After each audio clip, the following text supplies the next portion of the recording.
She saved a stranger in the rain. What happened next changed her life forever. Her fingers, stained by constant work, gripped the cold metal with silent determination. The scent of cinnamon and freshly ground coffee emanated from the cart, creating a bubble of comfort in the middle of the downpour.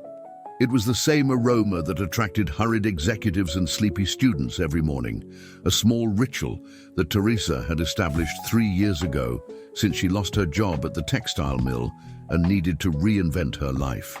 Teresa nervously adjusted the red beanie that protected her curly hair from the rain, while her eyes, a deep and tired brown, searched for the perfect spot to park. It was 20 minutes to 7, the time when the first customers would start to appear. The license to sell at that spot was coveted, and she couldn't afford to lose it.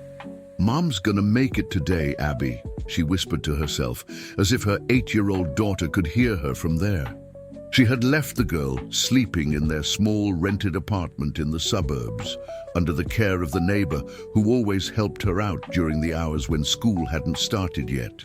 Today's gonna be different. A thunderclap cut through the sky, making her shudder. The bills were piling up in the small dresser drawer. Rent, school supplies, the payment for the coffee cart she hadn't finished paying off. And now, the medicine for Abby's asthma, which had worsened with the change of season. Teresa took a deep breath, feeling the familiar weight of anxiety constricting her chest. She parked the cart near the entrance of the subway, where a small awning offered some protection. Her movements were precise, the result of a routine repeated hundreds of times. She opened the side panel, arranged the disposable cups in stacks, checked the water level in the portable coffee maker, and lined up the sugar and sweetener packets. Everything had to be perfect. It was then that a sudden movement on the sidewalk caught her attention. A tall man, wearing an impeccable suit that contrasted with the simplicity around him, was walking briskly under a black umbrella. There was something strange about his posture, a rigidity, a subtle imbalance. Teresa watched him for a moment, distracted as she lit the small stove under the water she would use for the first coffee of the day. The man stopped suddenly, put his hand to his chest, and staggered. The umbrella slipped from his fingers, spinning across the wet sidewalk like a wounded bird. Then his knees buckled and he collapsed to the ground with a dull thud that Teresa felt more than heard. Without thinking twice, she abandoned the cart and ran towards the stranger. The rain soaked her makeshift uniform, a white shirt with the homemade logo Teresa's Coffee embroidered on the pocket, as she knelt beside the fallen man. "Sir? Sir, are you okay?" Her hands trembled as she touched the man's pale face. There was no response. His eyes were half closed, and an expression of frozen pain on his face. Teresa searched for the pulse on his neck, remembering the basic first aid course she had taken years ago when she worked at the mill. The pulse was weak, irregular. Raindrops fell mercilessly on both of them, mixing with the involuntary tears that streamed down Teresa's face. She didn't realize when she started shouting for help, nor how many times she repeated the request before someone finally stopped. Teresa had no idea that that moment would change her life forever. The smell of hospital disinfectant filled Teresa's nostrils as she waited in the cold, impersonal hallway. It was already night, and her body ached with exhaustion. Her clothes, still damp from the rain, clung uncomfortably to her skin. The morning coffee run had turned into a marathon of ambulance rides, police statements, and endless waiting for news. "Mrs. Mendez?" A middle-aged nurse with kind eyes approached. "Doctor, Ramirez would like to speak with you." Teresa jumped to her feet, feeling a mixture of apprehension and relief. She followed the nurse through a maze of corridors to a small room where a gray-haired doctor awaited her. "Are you related to Mr. Henry Van Alden?" he asked, consulting a clipboard. "No, doctor. I was just there when he fell. I called the ambulance." Teresa twisted her fingers nervously. "How is he?" "Stable, mister. Van Alden suffered a heart attack, but thanks to the quick response, we were able to intervene in time." The doctor looked at her with curiosity. According to the paramedics, you initiated first aid procedures that were crucial to keeping him stable until the ambulance arrived. Teresa blushed slightly. I took a basic course a long time ago, doctor. I guess it was instinct. Well, that instinct saved a life today. The doctor smiled briefly before returning to his professional expression. He asked about the person who helped him. If you're able, he'd like to see you. The private room where Henry Van Alden rested was spacious and bright, a stark contrast to the waiting room where Teresa had spent the last few hours. The man lying in bed looked smaller and more fragile than the one Teresa had seen collapse on the sidewalk. Tubes and monitors surrounded him, emitting rhythmic beeps that marked his heartbeat. Upon seeing her, his grey-blue eyes lit up. "So it's you." His voice was hoarse, but carried a surprising firmness. "The coffee lady." Teresa hesitated at the door, feeling strangely out of place. "Sorry, I shouldn't be here. Please come in." Henry made a weak gesture with his hand. "Apparently, I owe you my life." She took a few steps forward, stopping at a respectful distance from the bed. "Anyone would have done the same, sir." "Henry, my name is Henry Van Alden." He studied her for a moment, his gaze sweeping over Teresa's rumpled uniform and disheveled hair. "And you are?" "Teresa. Teresa Mendes." "Well, Teresa Mendes, the doctors tell me you acted with the precision of a professional. Where did you learn first aid?" "At the mill where I worked for 10 years before it closed down." Teresa swallowed hard, remembering that difficult time. "It was mandatory for all employees." Henry nodded slowly. "And now you sell coffee?" "Yes, I have a cart near the subway station." Suddenly, Teresa's eyes widened. "Oh my God, the cart! I left it there when—" That cart was all she had, her only source of income. "No, it can't be. Apparently you abandoned an unattended mobile vending unit, which violates some city ordinance." Henry spoke with a slight tone of irony. "Interesting how saving a life can result in a penalty." The tears that Teresa had been holding back all day finally spilled over. "I have no way to get it back. The fine is—" She stopped herself, embarrassed to expose her financial difficulties to a complete stranger. The silence that followed was broken only by the monotonous sound of the monitors. Henry watched her with an unreadable expression. "How much?" "Excuse me? How much does it cost to recover your cart and the license?" Teresa blinked, confused. I don't know for sure. Probably a few thousand with the fines and—" "Paul." Henry pressed a button next to the bed, and seconds later a man in a suit entered the room. "I want you to take care of Mrs. Mendes' situation.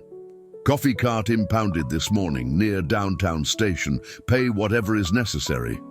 "Mr. Van Alden, I can't accept—" Teresa began to protest. "You can, and you will." Henry interrupted her firmly. "Consider it a very small thank you for what you did for me today." His eyes, once tired, now shone with a disturbing intensity. "And I have a proposition for you, Teresa Mendes. One that I believe will change both our lives. 3 days since her coffee cart had disappeared and, with it, her financial security. Henry's assistant, Paul, had kept his boss's promise. The cart had been recovered and returned to Teresa, along with the necessary documents to regularize her situation. But she hadn't had the courage to go back to the streets. Something inside her had changed irrevocably that rainy morning. "Mom, look how high I am!" Abby shouted from the top of the slide, waving frantically. Teresa forced a smile. "I'm watching, honey. You're almost touching the clouds." Her phone vibrated in her pocket. Unknown number. She answered hesitantly. "Mrs. Mendes, this is Paul Santoro, Mr. Van Alden's assistant. He would like to know if you could come to his office tomorrow at 10 a.m. to discuss the aforementioned proposal." The imposing building of Van Alden Enterprises stood like a monolith of glass and steel in the financial heart of the city. Teresa, wearing the best outfit she owned, a navy blue pencil skirt and a simple white blouse, felt tiny as she walked through the revolving doors of the lobby. At the reception desk, an impeccably dressed woman greeted her with a professional smile. "Mrs. Mendez, Mr. Van Alden is expecting you on the 30th floor." The private elevator rose silently, while Teresa fought the urge to run back home. What was she doing there? What kind of proposal could a man like Henry Van Alden have for someone like her? Paul was waiting for her when the doors opened. "This way, ma'am." The meeting room was large, with a panoramic view of the city that would take anyone's breath away. Henry was standing, observing the cityscape. He seemed recovered, although a shadow of fatigue still marked his face. "Teresa." He turned when he heard the door open, his face lighting up with a subtle smile. "Thank you for coming." "Mr. Van Alden." She nodded formally, staying close to the door. "Henry, please." He gestured for her to sit down. "How's your daughter? Abby, isn't it?" Teresa's eyes widened in surprise. "How do you know about my daughter?" A slight blush tinged Henry's cheeks. "I confess that I asked Paul to gather some basic information about you. I hope you don't mind." "Depends on what you plan to do with that information," she replied cautiously. Henry laughed, a genuine sound that revealed a more human side of the businessman. "Fair enough, so let's get straight to the point." He sat down across from her, his eyes fixed on hers. "What do you think about the idea of opening your own coffee shop?" Teresa blinked, sure she had misunderstood. "Excuse me?" "I have a space on the ground floor of this building. It was a bookstore until last month when the owner retired. It's vacant, and I think it would be perfect for a coffee shop." Teresa's heart raced. "Mr. Van Alden, Henry, I appreciate it, but I can't accept. You've already done so much by recovering my cart, and—" "I'm not offering charity, Teresa." Henry interrupted her firmly. "I'm proposing a business partnership. You have talent. Your coffee is well known among the executives in this building. Some even prefer to walk to your cart than use the office coffee machine." He smiled. "Including me. But I have no capital to invest, nor experience in business administration." Teresa shook her head in disbelief. "The initial capital would be mine. As for administration, you would learn. I'm sure someone who created a business from scratch, even if small, has the necessary determination." Henry slid a folder across the table. "Here's my formal proposal. Read it carefully. Consult a lawyer if you prefer." Teresa opened the folder with trembling fingers. The numbers printed there made her head spin. It was much more than she had ever dreamed of owning. "Why?" The question escaped before she could contain it. "Why me?" Henry was silent for a moment, as if carefully considering his answer. "When I fainted on that sidewalk, Teresa, I saw my life flash before my eyes. You know what I realized? That I had built an empire, but left no true legacy. Nothing that really mattered." He took a deep breath.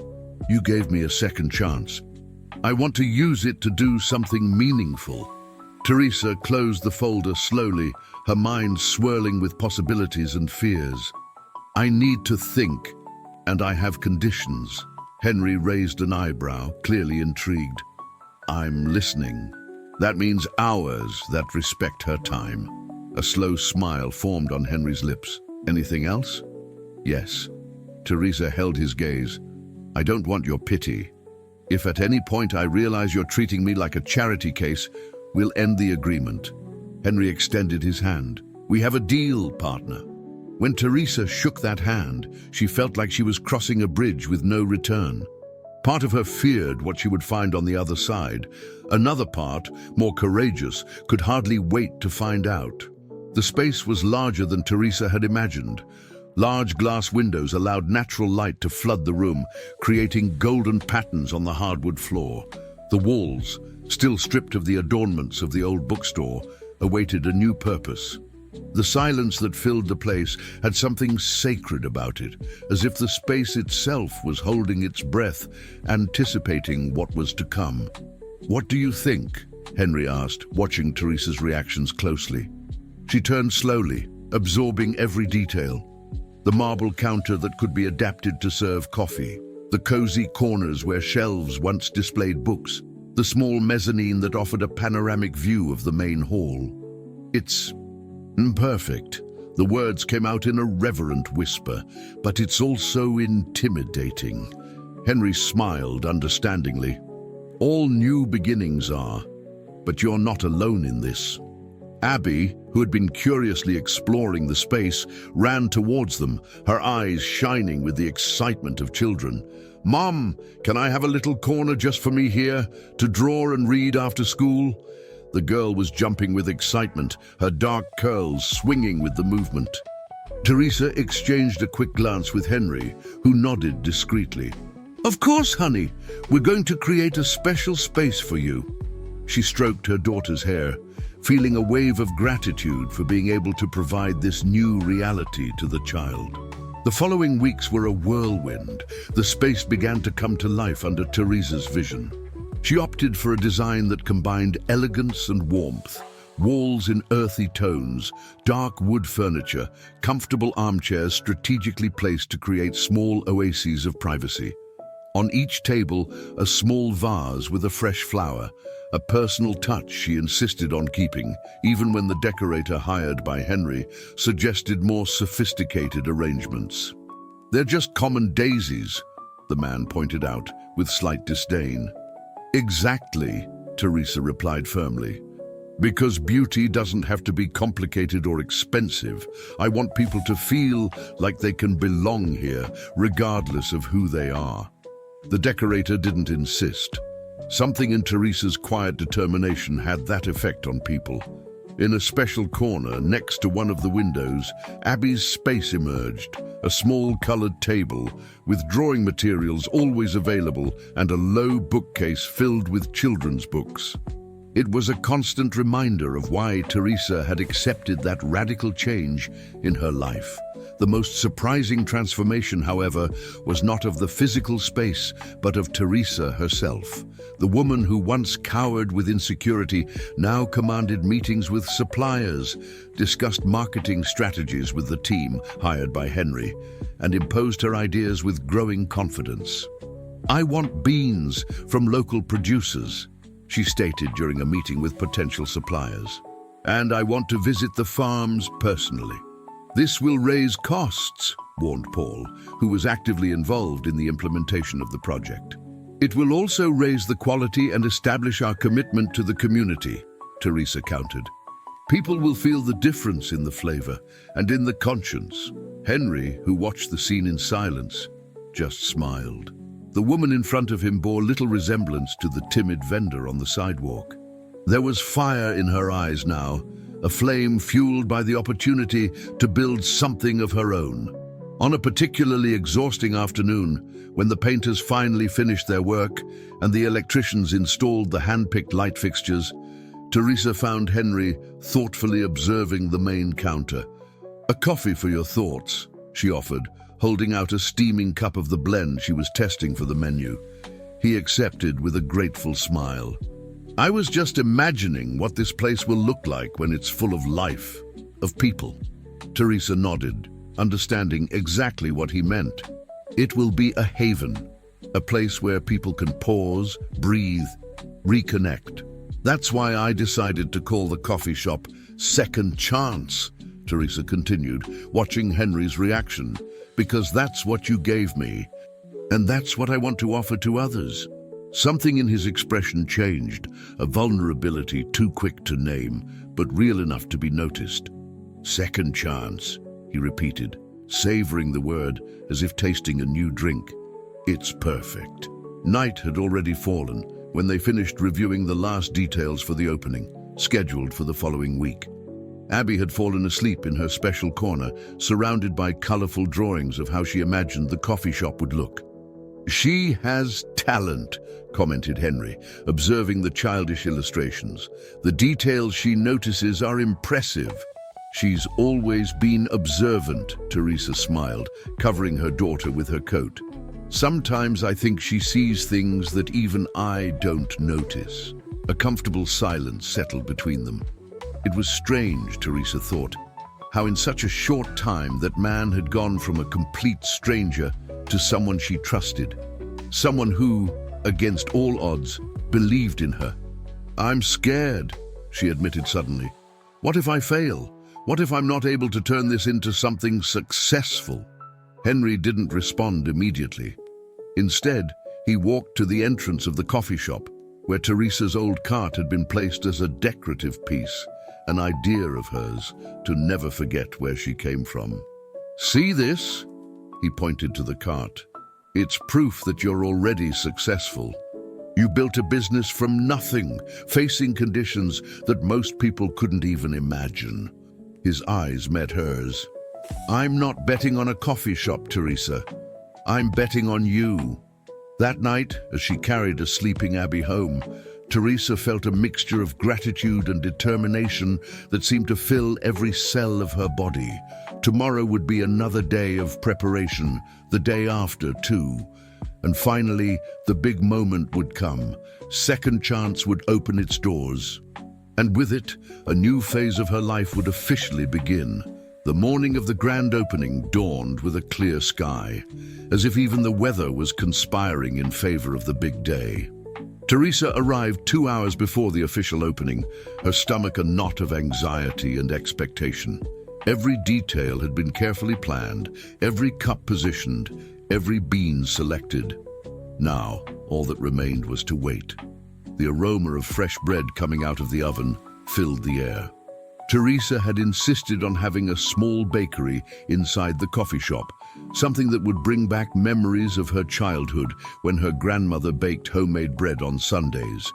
The pastry chef she hired, Lucia, a lady with skillful hands and an easy smile, was already working diligently in the back. The croissants turned out divine, Teresa. Lucia appeared in the kitchen doorway, wiping her hands on her apron. "Come and taste them." Teresa bit into the still warm croissant, closing her eyes as she felt the flaky layers melt in her mouth. Perfect, exactly as I imagined. The rest of the team began to arrive. 3 young and enthusiastic baristas, eager to be part of this new venture. Teresa instructed them gently, conveying not only technical information about the preparation of the drinks, but mainly the philosophy she desired for the place. "Remember, we're not just serving coffee. We're offering a moment to pause, to connect." She smiled at the group. "Each person who walks through that door deserves to feel that this space is also a little bit theirs." At 9 o'clock sharp, Abby arrived accompanied by the neighbor Maria, who had offered to bring her before going to work. The girl ran into her mother's arms, her eyes shining with excitement. "Mom, today's the big day!" she exclaimed, hugging Teresa tightly. "Can I stay here to see people coming in?" "Of course, honey. In fact, I have a special mission for you." Teresa knelt down to be at her daughter's height. "You'll be our official greeter. You can hand out these bookmarks to each customer who comes in." Abby received the small cards, decorated with the Second Chance logo, as if they were precious treasures. "I'll do it right, Mom. I promise." 15 minutes before opening, Teresa was checking the cash register when the door opened. Henry entered, impeccably dressed in a gray suit, carrying a bouquet of yellow daisies. "I thought they would match the decor," he said, handing the flowers to Teresa, who couldn't suppress her smile. "They're beautiful, thank you." Henry looked around, absorbing the complete transformation of the space. "You did an incredible job, Teresa, really incredible." "We did," she corrected gently. "It wouldn't have been possible without you." Something in the way their eyes met at that moment made time seem to slow down. It was Abby who broke the spell, running to Henry and pulling on his coat sleeve. "Hi, Uncle Henry. Do you want to see my special corner? I decorated it with new drawings last night." Henry smiled at the girl with genuine affection. "Of course I do, Abby. Show me your works of art." Teresa watched the two walk away, a strange feeling sprouting in her chest. In just a few weeks, Henry had become a constant presence not only in the coffee shop, but also in Abby's life, and consequently, in hers. The girl, normally shy with strangers, had developed an immediate affection for the businessman, who always found time to listen to her elaborate stories and admire her drawings. At 10 o'clock, sharp, Teresa turned the sign on the door to "Open." The moment she both feared and longed for had finally arrived. The first customers weren't long in coming. Employees from the building, curious to see the new establishment, began to enter. Abby, taking her mission with extreme seriousness, handed out the bookmarks with a shy smile, while Teresa and her small team moved with increasing efficiency. The buzz of conversation soon filled the room. The aroma of freshly ground coffee lingered in the air, mingling with the sweet smell of breads and cakes. Teresa moved between the tables, making sure everything was running smoothly, exchanging a few words with the customers, adjusting a detail here and there. Around noon, the coffee shop was packed. A discreet line had formed at the entrance, and the sound of laughter and lively conversations created an atmosphere exactly as Teresa had dreamed. "Looks like we have a success on our hands," commented Henry, who had remained discreetly in a corner, observing everything with visible satisfaction. Teresa nodded, still processing the reality of the moment. "It's surreal. Yesterday I was selling coffee on the sidewalk. Today I have an entire establishment. And this is just the beginning," Henry stated with conviction. "This place has soul, Teresa. People feel it." At the end of the day, when the last customer left and the team finished cleaning up, Teresa finally allowed herself to sink into one of the armchairs. The exhaustion was immense, but it came accompanied by a deep satisfaction that she had never experienced before. Abby slept peacefully in her corner, surrounded by drawings from the customers who had passed through the coffee shop. The girl had the spontaneous idea of asking them to draw something that represented a new beginning for them, inadvertently creating the first tradition of second chance. "Your daughter is special," commented Henry, sitting in the armchair next to Teresa. "She has a rare sensitivity." "She is my strength," Teresa replied simply. "Everything I do is for her." Henry contemplated the sleeping girl for a moment. "You know, I never thought much about having children. My life has always been so focused on professional achievements that other possibilities took a back seat." Teresa perceived the note of melancholy in his voice.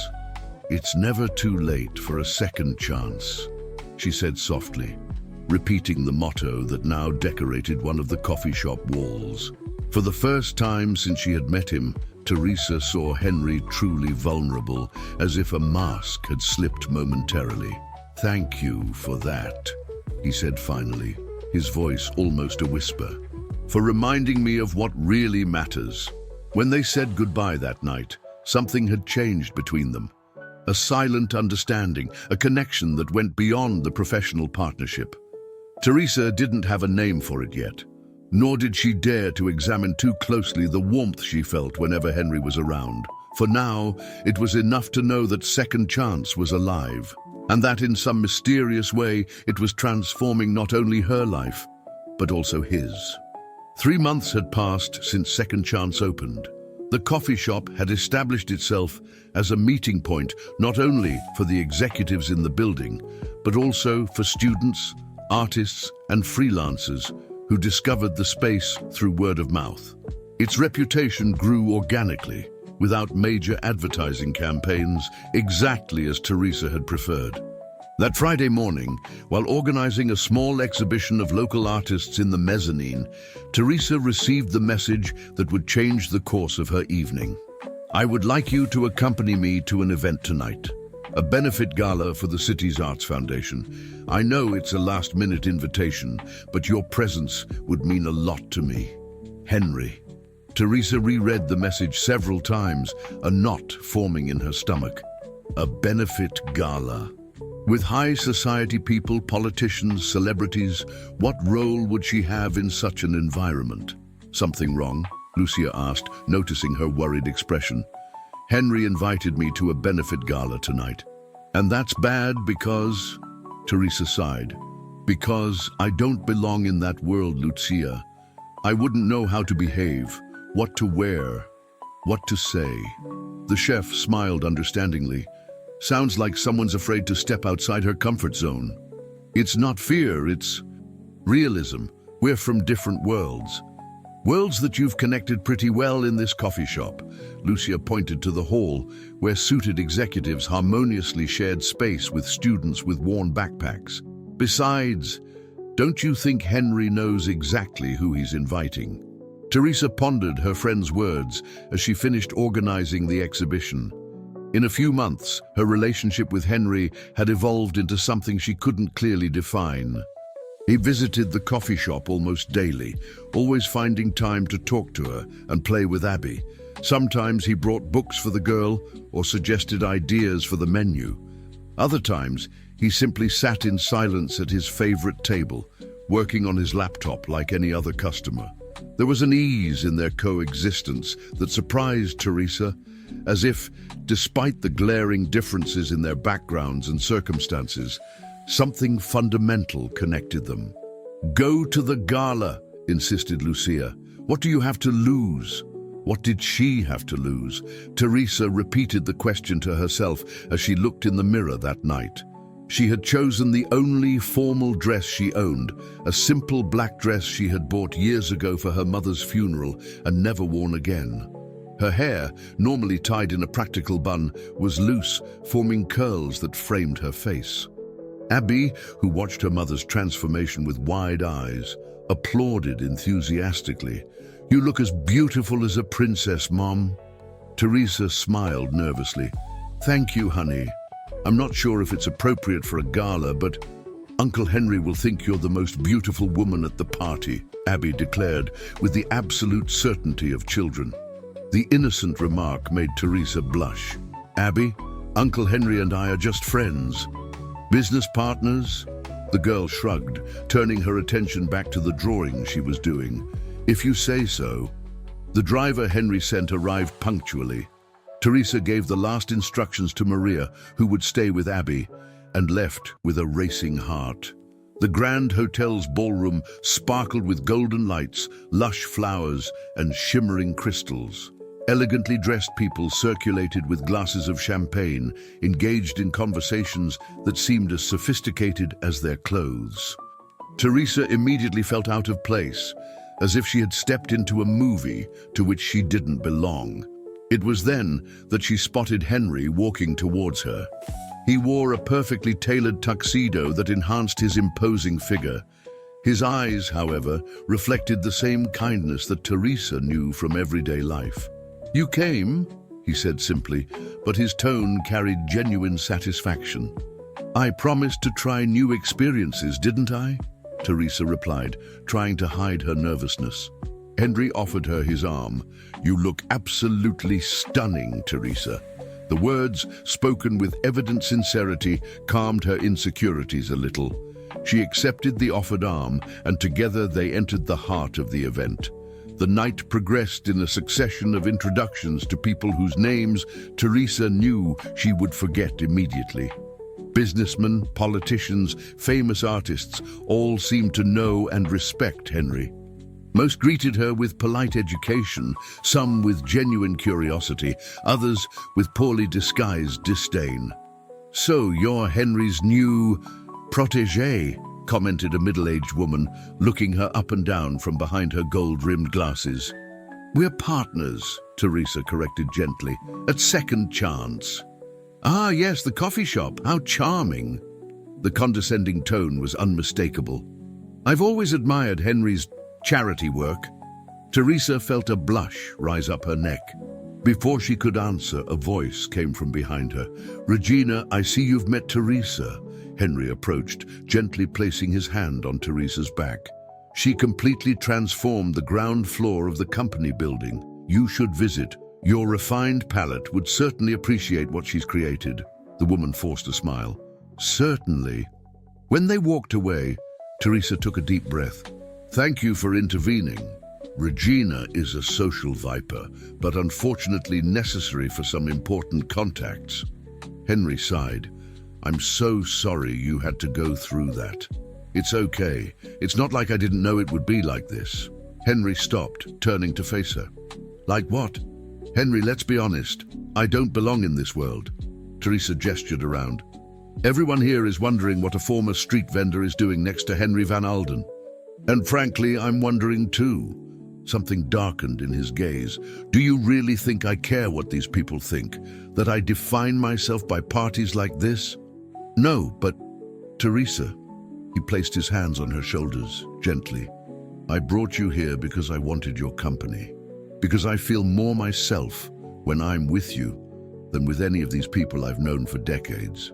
The vast hall, the orchestrated music, the shimmering lights. Everything seemed to fade around them. Teresa felt trapped in that gaze, unable to look away or even breathe properly. She was interrupted by the ringing of her cell phone. The neighbor Maria's number flashed on the screen. With her heart racing for a totally new reason, Teresa answered. Teresa! Maria's voice sounded alarmed. It's Abby.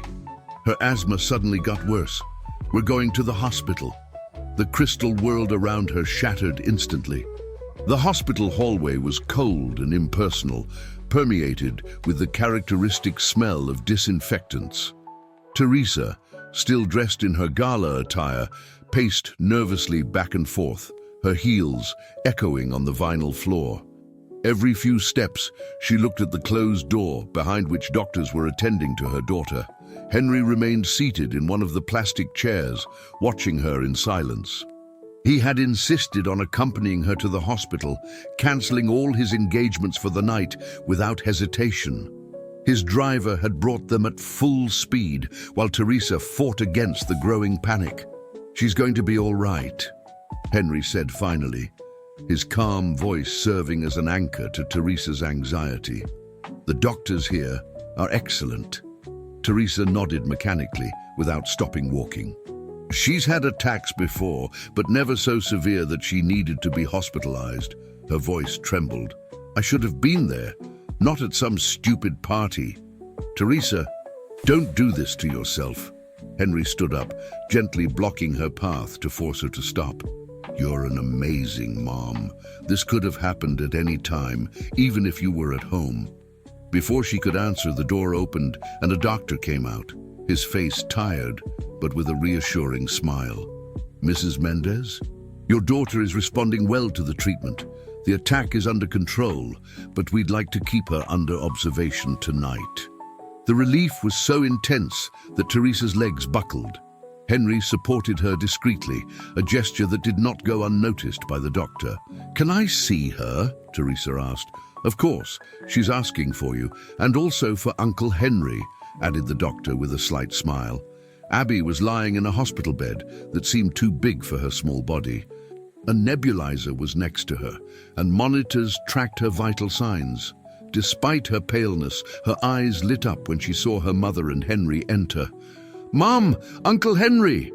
Her voice was weak but lively. Did you come from the Prince party to see me? Teresa ran to hug her daughter, tears of relief streaming down her face. Of course we came, honey. How are you feeling? Better.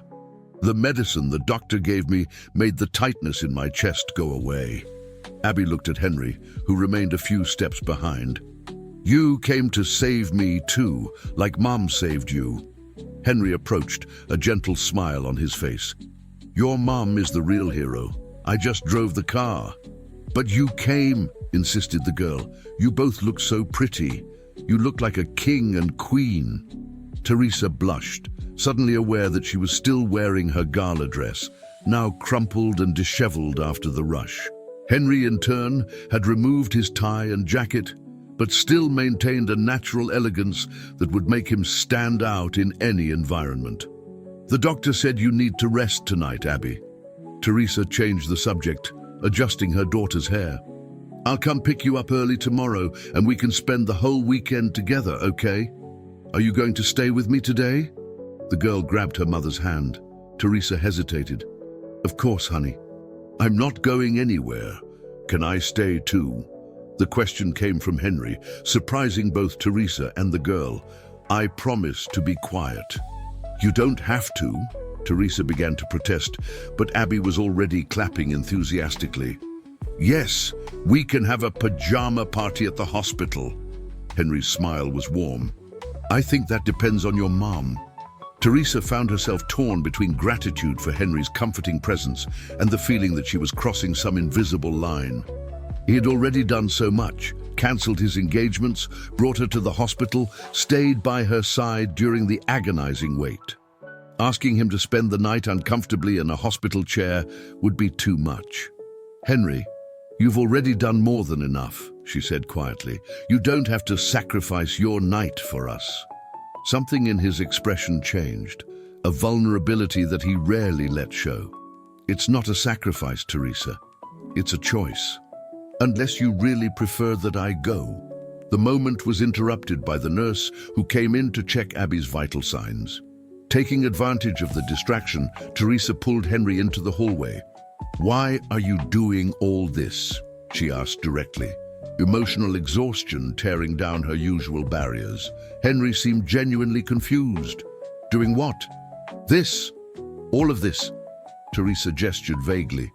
"Cancelling your important night, rushing to the hospital, offering to stay. It's not your responsibility." "Responsibility?" Henry repeated the word as if tasting something bitter. "Is that what you think? That I'm here out of some sense of obligation?" "I don't know why you're here," Teresa confessed, her voice almost a whisper, "and it scares me." A heavy silence settled between them. At the end of the hall, a television broadcast the nightly news without sound. A nurse passed by hurriedly, giving them a curious look. "I'm here because I care," Henry finally replied, each word laden with an almost painful sincerity. "About you, about Abby, more than I ever imagined was possible." Teresa felt her heart race, a mixture of hope and dread mingling in her chest. "Henry, we're from different worlds, I know," he completed with a sad smile. "You remind me of that constantly." "Because it's true," she insisted, although her conviction was visibly shaken. "Worlds are constructs, Teresa. Imaginary lines that we draw and then pretend we can't cross." Henry took a step towards her. "But I crossed your line that rainy morning when you saved my life, and you crossed mine when you accepted my proposal." Teresa felt the weight of that truth. Indeed, they had crossed invisible borders repeatedly in recent months. Each conversation, each shared smile, each moment beside Abby had built something that could no longer be ignored. "I'm scared," she admitted finally. "Of what?" "Of getting used to something that can disappear at any moment." Henry touched her face with surprising tenderness. "Some things, when we find them, don't disappear. They change, evolve, grow, but they don't disappear." The moment was interrupted by Henry's cell phone. He checked the screen with irritation, which quickly turned into concern. "What is it?" Teresa asked, noticing the change in his expression. "Victor Brandon," Henry replied with a grimace. "My biggest competitor. He's trying to block the company's expansion in the South Side. You need to go." "No, this can wait until—" "Henry," Teresa touched his arm gently. "You have responsibilities. I understand that. Go take care of what you need to. Abby and I will be fine. With decent coffee for you and a new drawing for Abby." When he was gone, Teresa returned to Abby's room, finding her already asleep, her chest rising and falling in a peaceful rhythm that finally calmed her mother's heart. She settled into the armchair next to the bed, exhausted physically and emotionally. As she watched her daughter sleeping peacefully, Teresa reflected on Henry's words. Different worlds, yes, but maybe, just maybe, some worlds were meant to collide. 2 weeks had passed since the scare at the hospital. Abby had recovered completely, but the incident had awakened in Teresa an urgency to reassess her priorities. Second Chance thrived beyond her initial expectations, with lines forming during peak hours and a loyal clientele that grew every day. However, success also meant more responsibilities, more working hours, less time with Abby. That Saturday morning, while making pancakes in the small kitchen at home, Teresa watched her daughter drawing intently at the table. The sun streamed in through the windows, creating golden patterns on the worn wooden floor. It was a moment of domestic peace that had become rare in recent weeks. "What are you drawing, honey?" she asked, placing a plate of pancakes with fruit in front of the girl. Abby held up the drawing proudly.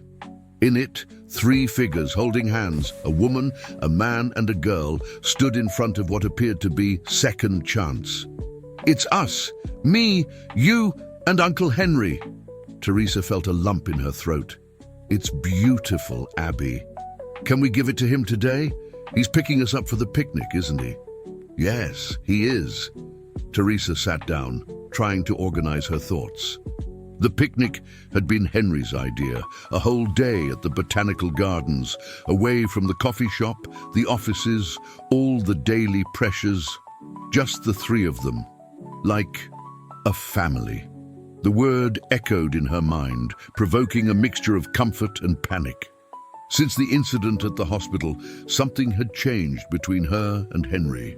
Nothing had been explicitly stated, but the lingering glances, the casual touches that no longer seemed so casual, the conversations that stretched late into the night after the coffee shop closed, all pointed to an unknown territory that Teresa simultaneously longed for and feared to explore.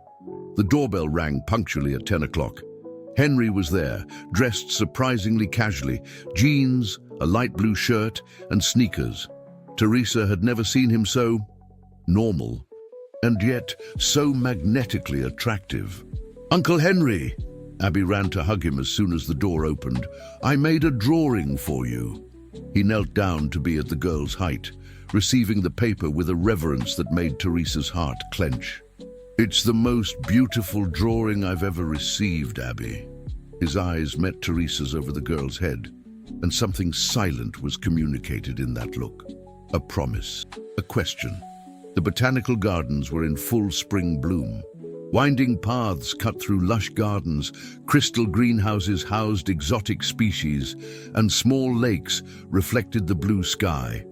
Henry had reserved a special spot for the picnic, a semi-private clearing under the shade of an old cherry tree.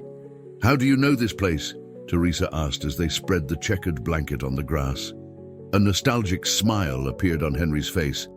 "My mother used to bring me here when I was a kid, before she got sick." It was rare for Henry to talk about his past.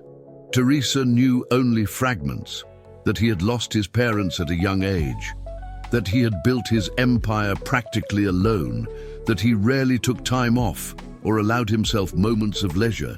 Seeing him there, stripped of his corporate armor, sharing a personal memory, made something soften inside her. Abby, oblivious to the emotional currents between the adults, ran delighted after colorful butterflies, her crystal laughter echoing through the clearing. "She reminds me of how I used to be," commented Henry, watching the girl. "Before the world convinced me that success meant never stopping, never looking around, never simply being." Teresa felt a lump in her throat. "Sometimes I'm afraid I'm not giving her enough, not just materially, but time, attention, love," Henry completed softly. "Teresa, anyone who sees you with Abby for 5 minutes realizes that she is the center of your universe. But with the coffee shop, the responsibilities, that's why I want to talk to you," Henry interrupted her gently. "I have a proposal." Teresa raised an eyebrow, a reminiscence of the first time he had used those words months ago in the hospital. "A professional proposal," he clarified, although a glint in his eyes suggested there was more. "I want to hire a manager for second chance." "A manager? But I am the manager. You are the soul of the place, the visionary, but you don't also have to be the person who makes the schedules, supervises the stock, and solves every small operational problem." Henry leaned slightly towards her. "This would give you more time. For Abby, for yourself, for other things." Teresa felt the weight of those unspoken words. "What other things, Henry?" He didn't answer immediately. Instead, he called Abby, who was returning with a collection of wildflowers in her arms. "Look, Uncle Henry, they're to decorate our table at the picnic." "They're beautiful, Abby. But you know what would be even more special? If you made a flower crown for your mom." The girl's eyes lit up with the idea. "Can I?" "Of course," Teresa smiled. "But don't go too far. Stay where we can see you." When Abby walked away, Focused on her new mission, Henry turned to Teresa. There was an intensity in his gaze that made her hold her breath. "Teresa," he began, his voice deeper than usual, "these last months have changed my life in ways I never imagined possible. Second Chance is not just a coffee shop to me. It's a symbol of what happens when we open space for new possibilities." Teresa felt her heart race, anticipating what was to come next. "I'm in love with you," Henry said simply, the words coming out with the naturalness of a truth long contained. Probably since that morning in the rain, although I only realized it much later. The world around seemed to freeze. The rustling of leaves, the singing of birds, even Abby's distant laughter. All was momentarily silenced as those words reverberated in the air between them. "Henry, Teresa began, but he gently placed a finger on her lips. "You don't have to answer now. In fact, you don't have to answer ever, if you don't want to. I'll continue to be your partner at the coffee shop, your friend, Uncle Henry to Abby, but I needed you to know." Unexpected tears welled up in Teresa's eyes. They weren't tears of sadness or confusion, but of a deep recognition that what she felt wasn't one-sided, that the future might hold possibilities she had never dared to dream of. "I'm scared," she admitted finally. "Of what?" "That you'll wake up one day and realize you made a mistake, that I don't belong in your world, that Abby and I are—" "Teresa," Henry interrupted, taking her hands in his, "there is no my world and your world anymore. There's only our world. What we've built together, what we can still build." It was at this moment that Abby returned, a flower crown askew but charming in her hands. "I finished, Mom. Now you can be a real queen." Teresa lowered her head so that her daughter could place the makeshift crown on her hair. When she straightened up, she saw Henry looking at them both with an expression of pure adoration. "What do you think, Uncle Henry? Doesn't Mom look like a queen?" "The most beautiful I've ever seen," he replied, his eyes never leaving Teresa's. At that moment, under the blue spring sky, with flowers in her hair and the love of her daughter and this unexpected man enveloping her like a protective cloak, Teresa truly felt like royalty. And for the first time, she allowed herself to imagine a future where she not only belonged in Henry's world, but where they created together an entirely new world. The small 6-month anniversary party of Second Chance was in full swing. The coffee shop had been closed early to regular customers, the team, and close friends. A colorful banner decorated the entrance, and small lights had been strategically hung, creating a warm and festive atmosphere. Abby ran from one side to the other, proud in her party dress, distributing the special bookmarks she had designed for the occasion. Teresa watched everything with a mixture of pride and gratitude. 6 months ago, she couldn't have imagined that she would be there, celebrating the success of her own coffee shop, surrounded by people she now considered family. Lucia organized the dessert table with the same precision she applied to her culinary creations. The baristas, who had become close friends, toasted with non-alcoholic cider, celebrating shared achievements. And then there was Henry. Since the conversation in the park almost a month ago, something had changed between them. Not in a dramatic or abrupt way, but like a tide that slowly rises, inevitable and natural. Small gestures of affection had become part of their routine, a touch on the back as they crossed paths in the coffee shop, a soft kiss on the forehead as they said goodbye, dinners at Teresa's house where Henry helped Abby with her homework. Nothing had been made official, but everyone around them seemed to perceive the silent transformation, including Abby, who now spoke about Uncle Henry with a familiarity that sometimes scared Teresa. "A toast," announced Paul, who surprisingly had become a friend and fierce advocate for Second Chance, to the coffee shop that transformed not only a space, but the lives of all of us. Glasses were raised, smiles exchanged. Teresa felt Henry's hand find hers under the table, a discreet but significant gesture. And to the extraordinary woman who made all of this possible, Henry added, his eyes fixed on Teresa with an intensity that made her heart race.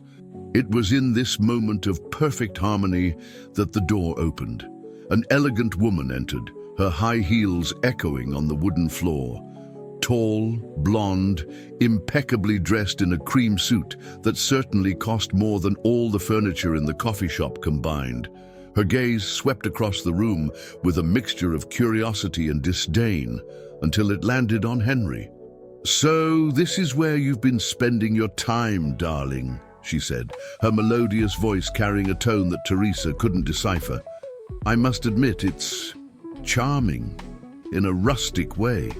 Henry released Teresa's hand abruptly, standing up with an expression she had never seen before, a mixture of surprise and something that resembled guilt. "Camilla," he said, his voice strangely controlled, "I wasn't expecting to see you here." "Evidently." The woman smiled, advancing with the studied grace of a model. "I got back from Europe yesterday and thought I'd surprise you. Paul mentioned this celebration." Paul, who seemed suddenly uncomfortable, shrugged when Henry gave him an interrogative look. "I wasn't going to risk another situation like last time," he muttered, before strategically walking away. An awkward silence fell over the group. It was Abby who broke it, approaching the stranger with her usual curiosity. "Hi, I'm Abby. Who are you?" The woman looked at the girl with an expression difficult to read. "Hello, little one. I'm Camilla Van Alden." She extended her hand with perfectly manicured nails, as if greeting an adult. Henry's wife. The words hit Teresa like a physical blow. Wife? Henry was married? How could she not know something so fundamental? Her eyes automatically sought Henry's, seeking a denial, an explanation, anything that made sense. But what she found was only an expression of anguish, and even worse, of silent confirmation. "Ex-wife," Henry corrected finally, his voice strained. "We've been separated for over a year, Camilla." "Legally separated? I don't recall signing any divorce papers." Camilla tilted her head, her relaxed posture contrasting with the palpable tension in the room. "But I understand that these technical details can go unnoticed when one is busy." Teresa felt suffocated. Every pair of eyes in the room seemed to alternate between her and the Van Alden couple, like spectators of an inevitable accident. Abby, sensing the change in the atmosphere, returned to her mother's side, grabbing her hand. "Mom, what's happening?" The daughter's innocent question was like an alarm clock, snapping Teresa out of the stupor she was in. With a monumental effort, she forced a smile. "Nothing, honey. Why don't you go show Lucia your new drawings?" She gently led the girl away before turning to Camilla with a dignity she didn't know she possessed. "Welcome to Second Chance, Mrs. Van Alden. Please make yourself at home." Without waiting for a response, Teresa headed to the kitchen, desperately needing a few moments to process what was happening. Henry followed her, ignoring Camilla's triumphant look. "Teresa, please let me explain. When I moved to the downtown apartment, when I transformed the company, all of that was part of a complete break with my previous life. Camilla and I haven't had anything in common for years. Except a legal marriage," Teresa retorted, her voice trembling, "and apparently an expectation of reconciliation, at least on her part." "There's no expectation at all. She's been in Europe for months. We haven't even been in contact. This is just Camilla being Camilla, creating drama, marking her territory. And it worked perfectly, didn't it?" Teresa laughed humorlessly, "because now I feel exactly how she wanted me to feel, like the other woman, the intruder." "You're not the intruder, Teresa. You're—" Henry stepped forward, trying to touch her face, but she recoiled. "I'm what, Henry? Your partner, your friend, your—" The word lover hung in the air, unspoken but painfully present. Before he could answer, the kitchen door opened. It was Lucia, her expression divided between worry and embarrassment. "Teresa, I'm so sorry to interrupt, but Abby's asking for you, and things are getting a little tense out there." Teresa took a deep breath, composing herself with visible effort. I'm coming." She turned to Henry one last time. "Please, deal with your wife. I need to take care of my daughter." When she returned to the hall, Teresa found a surreal scene. Camilla had settled at one of the tables, chatting animatedly with some of the guests, as if she were the hostess of the party. Abby was sitting in a corner, watching everything with confused and hurt eyes. "Are you all right, honey?" Teresa asked, kneeling next to her daughter. "Why didn't Uncle Henry ever tell us he had a wife?" The direct question, so characteristic of Abby, hit Teresa like an arrow. "Sometimes people have parts of their life that they don't share right away," she replied carefully. "But we tell him everything," Abby insisted, her childish logic relentless. "Even about Daddy, who left." Teresa felt a lump in her throat. Yes, they had shared everything with Henry, their struggles, their dreams, their deepest wounds, and he had kept a fundamental secret.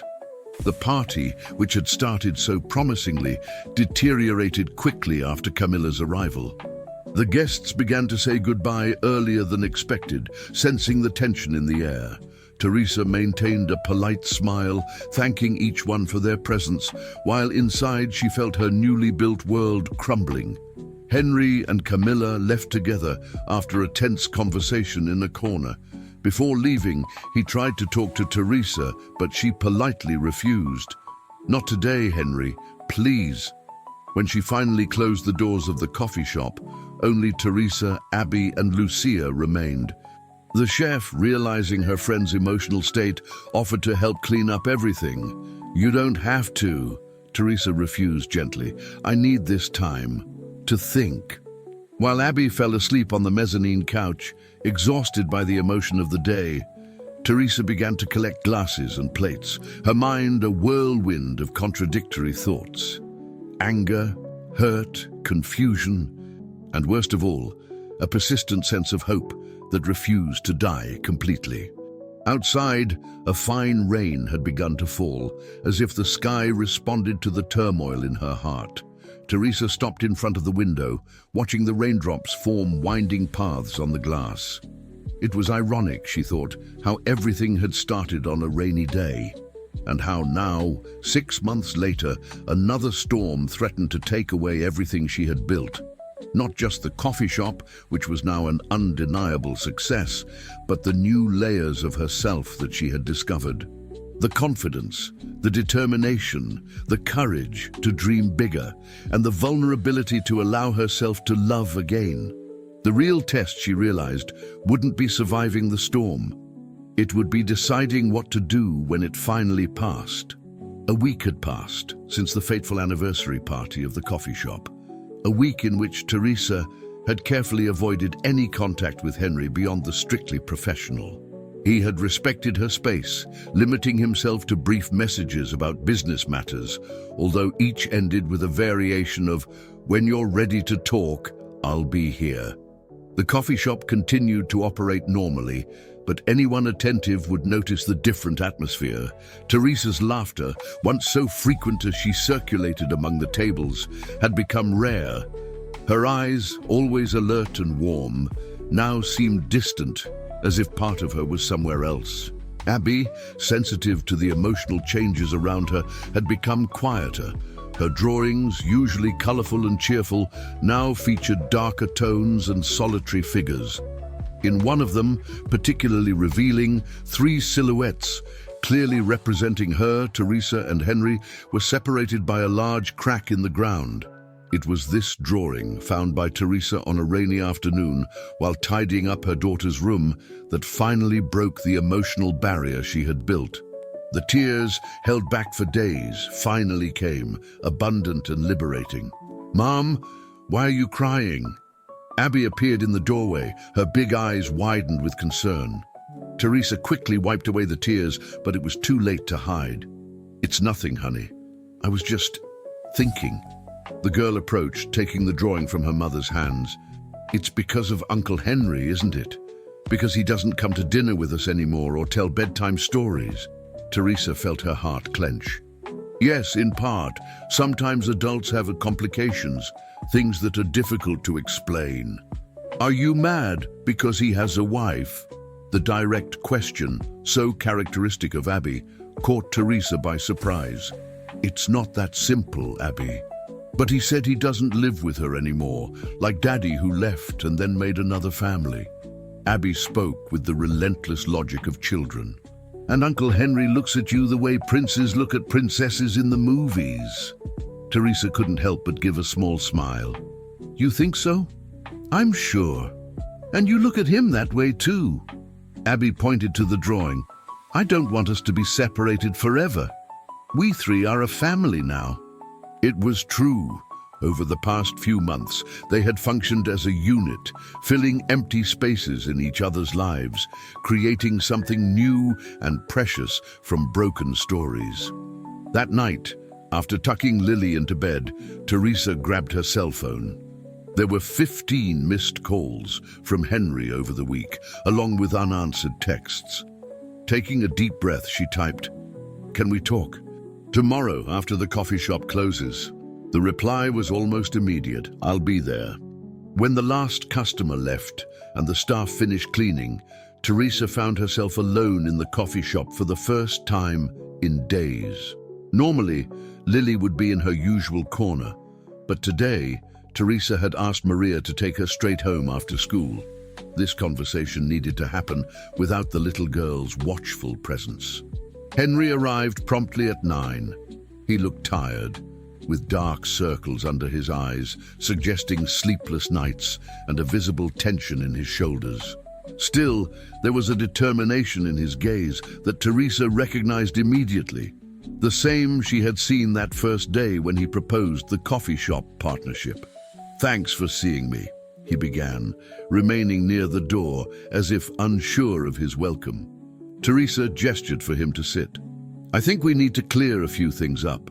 "She misses you?" Teresa said simply. A flicker of pain crossed Henry's face. "I miss her too, both of you." He hesitated before continuing. "Teresa, I know I should have told you about Michelle. There's no excuse for omitting something so important. And finally, because I almost managed to convince myself it wasn't relevant anymore." He paused. "Michelle and I were married for 7 years, more out of social convenience and family expectations than out of true love. We had been living separate lives for years, even before the formal separation. When I had the heart attack, it was the breaking point. I realized I was living a lie in every aspect of my life. Not because of feelings, but because of financial issues and social standing." He leaned forward. "But now, after her showing up here, I agreed to all her terms. The divorce will be finalized within a month." "Henry, I don't know if I can..." "I spent so much time worrying about the social gap between us, about the fact that we're from different worlds. And in the end, the real obstacle was something completely unexpected. All of this." She gestured around, indicating not only the coffee shop but everything that had happened between them. Henry tried to read her expression, searching for some sign of what she was thinking. "And now? What do you want, Teresa?" "This cart reminds me every day where I came from. The struggles, the hardships, but also the strength I didn't even know I had." She touched the worn metal with affection. "When you showed up that rainy day, something shifted in the universe. As if a door I didn't even know existed had suddenly opened. To expect them to disappear or to reveal themselves as illusions." She turned to face him. "But I've also learned that sometimes courage isn't the absence of fear. It's the decision to move forward despite it. You offered me a fresh start once, Henry. Now I'm offering one to us. We still have a lot to learn about each other, a lot of adjustments to make." When they parted, Teresa saw in his eyes the same thing she felt in her own heart. Not just passion, but a deep understanding, a mutual respect, the solid foundation of something that could last. That night, as they closed up the coffee shop together, the rain that had fallen steadily during the day finally gave way to a clear sky. Stars shone brightly, as if celebrating along with them. "Look," Henry pointed through the window. On the sidewalk in front of the coffee shop, exactly where Teresa used to park her cart, a small line was already forming, early bird students and punctual executives waiting for the shop to open the next morning. "It's like coming full circle," Teresa murmured, touched. "It all started with a line on the sidewalk, and it continues with another. This time we're on the inside, looking out.